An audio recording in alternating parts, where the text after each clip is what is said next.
Bismillahirrahmanirrahim. Assalamualaikum warahmatullahi wabarakatuh. Alhamdulillah. Wassalatu wassalamu ala rasulillah. Nabiyyina Muhammadin wa ala alihi wa sahbihi wa man walah. Ashhadu an la ilaha illallah wahdahu la syarikalah. Wa ashhadu anna Muhammadan abduhu wa rasuluh. Qala Allah subhanahu wa ta'ala, Ya ayyuhalladzina amanu taqullaha haqqa tuqatih. Wa la tamutunna illa wa antum muslimun. Amma ba'd, kaum muslimin, kaum muslimat, para pemirsa dimanapun antum berada, rahimani wa rahimakumullah. Sesungguhnya di antara prinsip hidup seorang muslim, seorang mukmin, hendaknya dia mengamalkan firman Allah, sami'na wa ata'na. Kami senantiasa mendengar, kami senantiasa taat, mendengar dan taat terhadap apa yang diperintahkan oleh Allah subhanahu wa ta'ala lewat lisan nabinya sallallahu alaihi wa ala alihi wasallam. Karena dengan itulah Allah mencintai kita.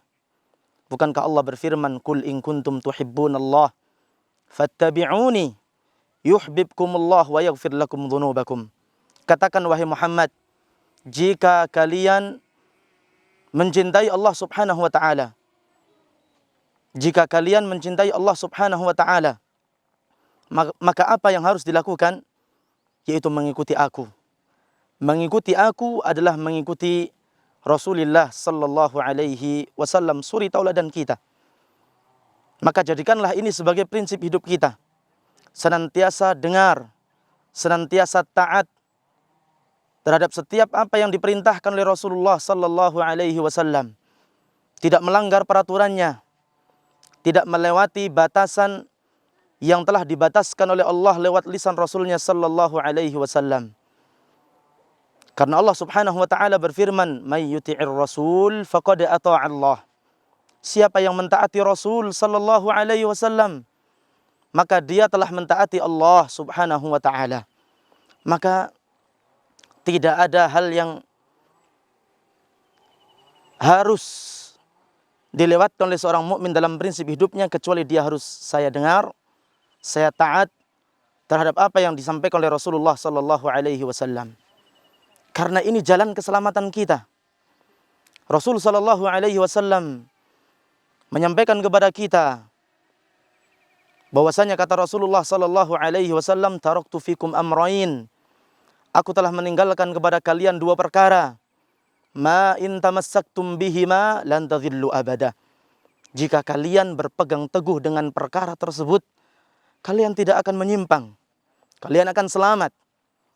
Apa dua perkara tersebut? Kata Rasulullah sallallahu alaihi wasallam, Kitabullahi wa sunnati. Ayat Allah subhanahu wa ta'ala, Al-Quran, Kitabullah, dan juga sunnahku, sunnah Nabi kita sallallahu alaihi wa ala alihi wasallam. Maka sungguh sangat berbahaya jika kita sebagai seorang mukmin melanggar prinsip hidup kita sendiri, yaitu tidak mentaati Rasulullah sallallahu alaihi wasallam. Siapa yang melanggar prinsip ini, dia akan mendapatkan kecelakaan. Dia akan mendapatkan penyimpangan. Dia akan mendapatkan kehancuran, kebinasaan.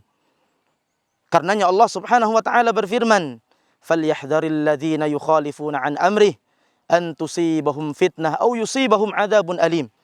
Maka berhati-hatilah kalian, berhati-hatilah engkau dari menyelisihi perkaranya Rasulullah sallallahu alaihi wasallam, dari menyelisihi ajaran Rasulullah sallallahu alaihi wasallam, dari menyelisihi sunnah Nabi sallallahu alaihi wasallam.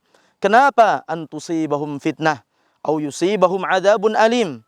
Kalau kalian menyelisihi ajaran Nabi kalian, maka sungguh fitnah akan menimpa kalian dan kalian akan tertimpa azab yang begitu pedih. Oleh karenanya, manusia terbaik dari umat Nabi Muhammad sallallahu alaihi wasallam, sahabat yang mulia Abu Bakar As-Siddiq radhiyallahu taala anhu, di dalam sebuah athar beliau berkata, "Ma taraktu syai'an." Tidaklah aku meninggalkan sesuatu. Tidaklah aku pernah meninggalkan sebuah perkara yang dikerjakan oleh Rasulullah sallallahu alaihi wasallam kecuali amil tubih, aku mengamalkannya. Setiap apa yang diamalkan Nabi, aku mengamalkannya. Apa yang ditinggalkan Nabi, aku meninggalkannya. Dan aku tidak berani menyelisihi apa yang diajarkan oleh Nabi sallallahu alaihi wasallam. Aku tidak berani mengamalkan apa yang tidak diajarkan Nabi sallallahu alaihi wasallam. Kenapa? Khasyatan, aku takut, aku khawatir an azigha bih. Aku bisa hancur karena aku menyelisihi nabiku. Aku bisa binasa karena aku meninggalkan dan menyelisihi sunnah Nabi sallallahu alaihi wasallam. Dan kejadian yang realita, orang-orang yang menyelisih ajaran Nabi, mereka tertimpa kerugian, mereka tertimpa azab banyak sekali. Di antaranya suatu hari Ikrimah ibn Ammar rahimahullahu ta'ala diceritakan oleh ayahnya. Kata ayahnya, dahulu di zaman Nabi sallallahu alaihi wasallam ada orang yang makan di samping Nabi dengan tangan kirinya. Ketika Nabi sallallahu alaihi wasallam melihat orang ini makan dengan tangan kirinya, Nabi pun menegurnya. Wahai seorang laki-laki, kul biyaminik, makanlah dengan tangan kananmu. Wahai seorang laki-laki, makanlah dengan tangan kananmu. Maka laki-laki ini berkata, ya Rasulullah, mastata'tu. Wahai Rasulullah, saya enggak bisa makan dengan tangan kanan. Saya bisa makan dengan tangan kiri saja. Kata Rasulullah, lastata'ta? Benar kamu tidak bisa mencoba makan menggunakan tangan kananmu, sementara makan menggunakan tangan kanan adalah bagian dari sunnah nabimu. Apakah kamu menyelisihi sunnah nabimu dengan tidak memaksakan diri makan menggunakan tangan kananmu? Kata Rasulullah sallallahu alaihi wasallam, ma mana'ahu illa al-kibar.